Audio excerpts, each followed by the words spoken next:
একঘেয়েমি সয়াবিন খেতে খেতে আর ভালো না লাগলে এইভাবে একবার সয়াবিনকে বানিয়ে ফেলুন। খেতে কিন্তু দুর্দান্ত লাগবে ভাত বা রুটির সাথে। নমস্কার বন্ধুরা, ইউনিক শিল্পীস কিচেনে আপনাদের সবাইকে স্বাগত। চলে আসলাম আজকে আবারও আরেকটা রেসিপি নিয়ে। আজ আমাদের রেসিপি হচ্ছে ডিম দিয়ে সয়াবিনের কষা। তাহলে আসুন বন্ধুরা, বেশি দেরি না করে আজকে আমাদের রেসিপিটি কিভাবে বানাচ্ছি সেটাই ঝটপট দেখে নিই।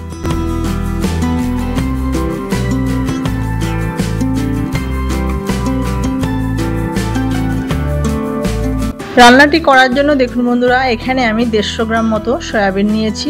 এবার সয়াবিনকে একটা আমি পাত্রে ঢেলে নিলাম। এবার দিয়ে দিচ্ছি কিছুটা পরিমাণ গরম জল।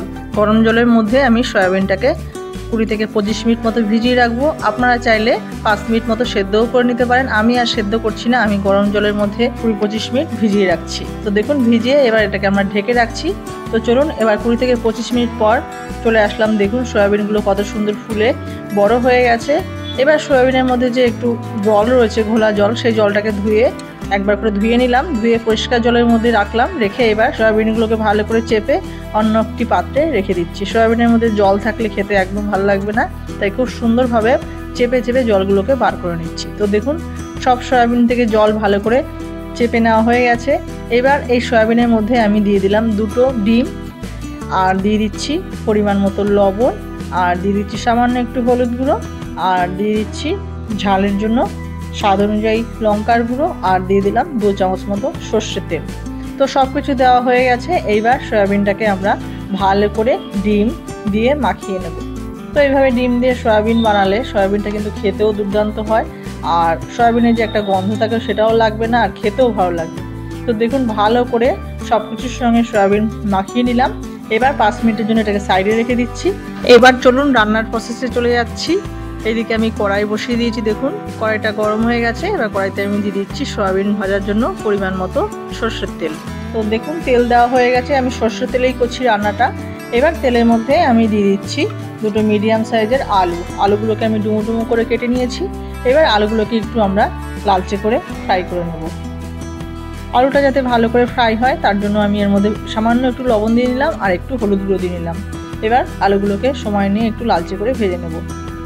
তো বন্ধুরা, আমার ভিডিওটা যদি আপনাদের ভালো লেগে থাকে তাহলে লাইক করে, কমেন্ট করে, সাবস্ক্রাইব করে পাশে থাকবেন, আর স্কিপ না করে পুরো ভিডিওটা দেখবেন। আশা করছি আপনাদের ভালোই লাগবে। তো দেখুন কথা বলতে বলতে আলুগুলো কিন্তু খুব সুন্দরভাবে ফ্রাই করে নেওয়া হয়ে গেছে। এবার এই আলুগুলোকে আমরা তেল থেকে তুলে নেব।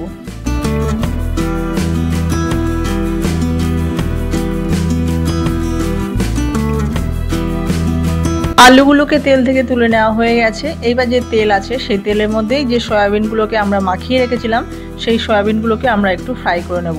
5 থেকে 6 মিনিট আমরা সয়াবিনগুলোকে ফ্রাই করে নেব। সয়াবিনের মধ্যে যেহেতু ডিম মাখিয়েছি, ডিমের যে আষ্টে গন্ধ আছে সেটা যাতে না থাকে সেভাবে আমরা সয়াবিনগুলোকে একটু গ্যাসের ফ্লেমটাকে লো মিডিয়াম করে নিয়ে 5 থেকে 6 মিনিটের জন্য ফ্রাই করে নেব। সয়াবিনগুলো এদিকে ফ্রাই হতে থাকুক। এদিকে আমরা সয়াবিন কষার জন্য যে মশলা বানাবো সেটা বানিয়ে নিই। মিক্সিং বাটিতে আমি 2টো মিডিয়াম সাইজের রসুন দিয়ে নিয়েছি, আর দিয়ে দিচ্ছি একটা ছোট্ট পেঁয়াজ, আর দিয়ে নিচ্ছি 2 ইঞ্চি মাপের 1 টুকরো আদা ছোটো ছোটো টুকরো করে কেটে নিয়েছি, আর 3টে কাঁচা লঙ্কা নিয়েছি, আর সামান্য একটু জল দিয়ে এটাকে আমরা পেস্ট করে নেব। তো রসুনের পরিমাণটা আমি একটু বেশি দিয়েছি, আপনারা চাইলে আর একটু কমিয়েও নিতে পারেন। আমার রসুনটা ভালো লাগে তাই আমি একটু পরিমাণটা বাড়িয়ে নিয়েছি। এবার দেখুন সয়াবিনটাকে ফ্রাই হয়ে গেছে। আমরা সয়াবিনগুলোকে সব তুলে নিয়েছি। 5 থেকে 6 মিনিট ভালো করে ভেজে নিয়েছি। এইবার কড়াইতে আমি আবারও কিছুটা তেল দিয়ে দিলাম পরিমাণ অনুযায়ী। তেলের মধ্যে আমি ফোড়ন দিয়ে দিলাম দেখুন গোটা গরম মশলা, দারচিনি, এলাচ, লবঙ্গ, আর 2টো তেজপাতা। এবার গোটা গরম মশলা একটু নাড়াচাড়া করে নিলাম। একটু লালচে হয়ে গেছে। এইবার এই তেলের মধ্যে আমি দিয়ে দিয়েছি 2টো মিডিয়াম সাইজের কুচানো পেঁয়াজ। এবার পেঁয়াজটাকে আমরা একটু ফ্রাই করে নেব 2 থেকে 2.5 মিনিট। একটু লালচে হয়ে গেলে তারপরে আমরা এর মধ্যে মশলা অ্যাড করব।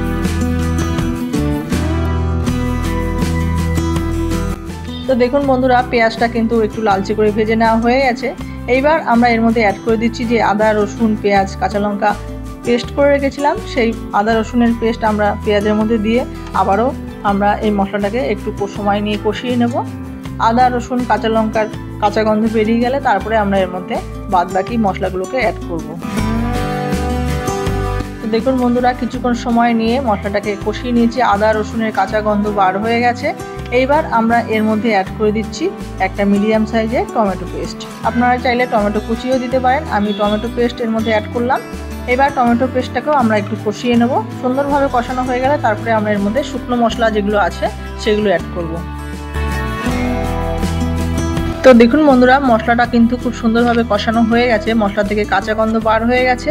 এইবার এর মধ্যে আমি পরিমাণ মতো লবণ আর দিয়ে দিলাম পরিমাণ মতো হলুদ গুঁড়ো, আর দিয়ে দিয়েছি 1/2 চামচ জিরে গুঁড়ো, সামান্য একটু ধনের গুঁড়ো, আর ঝালের জন্য দিয়ে দিলাম প্রয়োজন অনুযায়ী লঙ্কার গুঁড়ো, আর কালারের জন্য দিয়ে দিলাম 1/2 চামচ মতো কাশ্মীরি লঙ্কার গুঁড়ো। এবার মশলাটা যাতে না পুড়ে যায় সামান্য একটু জল দিয়ে এবার মশলাটাকে আবারও সুন্দরভাবে আমরা কষিয়ে নেব। মশলা থেকে তেল ছেড়ে গেলে তারপরে আমরা এর মধ্যে সয়াবিন আর যে আলুগুলো ভেজে রেখেছিলাম সেগুলো অ্যাড করে দেবো।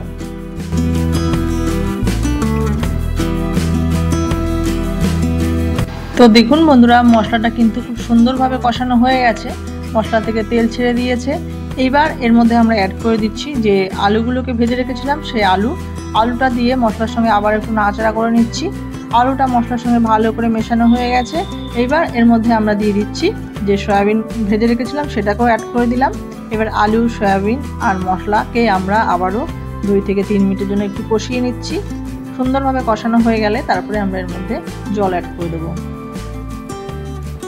আলু সয়াবিন কিন্তু খুব সুন্দরভাবে মশলার সঙ্গে মেশানো হয়ে গেছে আর কষানোও হয়ে গেছে। এইবার এর মধ্যে আমরা পরিমাণ মতো গরম জল অ্যাড করে দিচ্ছি। তো দেখুন, আমি পরিমাণ মতো গরম জল অ্যাড করে দিচ্ছি। আমি কিন্তু রান্নাটি একদম মাখো মাখো রাখবো। সয়াবিনের কষা যেহেতু, খুব বেশি জল দিলে ভালো লাগবে না। আলুটা সেদ্ধ হতে আর সয়াবিনটা সেদ্ধ হতে যতটা জল প্রয়োজন ততটা আমি জল দিয়ে নিলাম। আমি কিন্তু গরম জল অ্যাড করেছি। এবার ঢাকনা চাপা দিয়ে আমরা এটাকে 10 মিনিটের জন্য রান্না করে নেব। 10 মিনিট পর ঢাকনাটা খুলে দিলাম। দেখুন, সয়াবিনটা কিন্তু খুব সুন্দরভাবে সেদ্ধ হয়ে গেছে আর আলু যেটা আছে সেটাও সেদ্ধ হয়ে গেছে। আমি খুন্তি দিয়ে দেখে নিচ্ছি। তো দেখুন, আলুও সেদ্ধ হয়ে গেছে যেহেতু আলুটা আগে থেকে ফ্রাই করা ছিল। তো দেখুন, সয়াবিন আলু কিন্তু কষা কিন্তু আমার মোটামুটি রেডি হয়ে গেছে। যেটুকু ঝোল আছে ওটা কিন্তু ঠান্ডা হয়ে গেলে শুকিয়ে যাবে। নামানোর আগে আমি এর মধ্যে দিয়ে দিচ্ছি 1/2 চামচ মতো গরম মশলা। তো গরম মশলা দিয়ে আবারও 30 সেকেন্ড মতো ঝোলটাকে ফুটিয়ে নিয়েছি। ফুটিয়ে নিয়ে আমরা এবার গ্যাসের ফ্লেমটাকে অফ করে দেবো। 5 মিনিট স্ট্যান্ডিং টাইমে রাখবো। তারপরে আমরা গরম গরম ভাত, রুটি বা পরোটার সাথে পরিবেশন করব। তাহলে বন্ধুরা, আজকে আমাদের ডিম দিয়ে এই সয়াবিনের কষার রেসিপিটি কেমন হয়েছে আপনারা কিন্তু কমেন্ট করে জানাবেন। গরম ভাত বা রুটির সঙ্গে এই রেসিপিটি খেতে কিন্তু দুর্দান্ত লাগে। আপনারা অবশ্যই একবার বাড়িতে ট্রাই করবেন আর কমেন্ট করে জানাবেন রেসিপিটি কেমন হয়েছে। তাহলে বন্ধুরা, আজকের মতো ভিডিওটা আমি এখানেই শেষ করছি। আপনারা সবাই ভালো থাকবেন, সুস্থ থাকবেন। দেখা হচ্ছে পরবর্তী কোনো রেসিপি নিয়ে। ধন্যবাদ।